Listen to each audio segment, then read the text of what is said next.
എനിക്ക് ഈ കണ്ണെഴുതി പൊട്ടുതൊട്ട് ഓമനിച്ച് വളർത്താൻ ഒരു കുഞ്ഞിനെ വേണമെങ്കിൽ ഞാൻ എന്തോ ചെയ്യണം? ഞാൻ അഡോപ്റ്റ് ചെയ്യണോ? ഞാൻ ദത്തെടുക്കണോ? എനിക്കറിയാൻ പറ്റത്തോണ്ട് ചോദിക്കാം.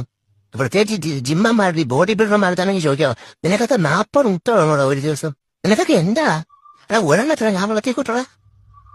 ഞാൻ കാണാൻ കൊതിച്ച കുഞ്ഞിക്കാരികളാണ് നിന്റെ ഉണ്ട കൈകളിൽ മസിലുകളായിട്ട് ഉരുണ്ടിരിക്കുന്നത്. 40 മുട്ട എന്നെ തിന്നുന്ന മൊത്തം തിന്നു.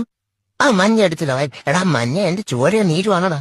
ഇറാൻ കെട്ടവനെ, നിനക്കൊക്കെ മിസ്റ്റർ പോറ്റിമുക്കും മിസ്റ്റർ കളിക്കാവിലേക്ക് അവ ആഗ്രഹമുള്ള പോലെ എനിക്കും ഉണ്ടോ ആഗ്രഹങ്ങൾ. മക്കള് പഠിച്ച് വലിയ നിലയിലെത്തുന്നതാണ് ആഗ്രഹിക്കുന്ന ഒരു അമ്മയാണ് ഞാൻ. ഞാൻ പഠിപ്പിച്ച് പൈലറ്റ് ആക്കാൻ വെച്ചിരുന്നാനെ നിങ്ങൾ ഓംലറ്റ് ആക്കി. ഞാൻ ജഡ്ജിയാക്കാൻ വെച്ചിരുന്നാനെ നിങ്ങൾ ബുൾജിയാക്കി. ഞാൻ SI ആക്കാൻ വെച്ചിരുന്നാനെ നിങ്ങൾ ബുൾസൈ ആക്കി. ഒരമ്മയ്ക്ക് ഈ ഗതി വരല്ലേ?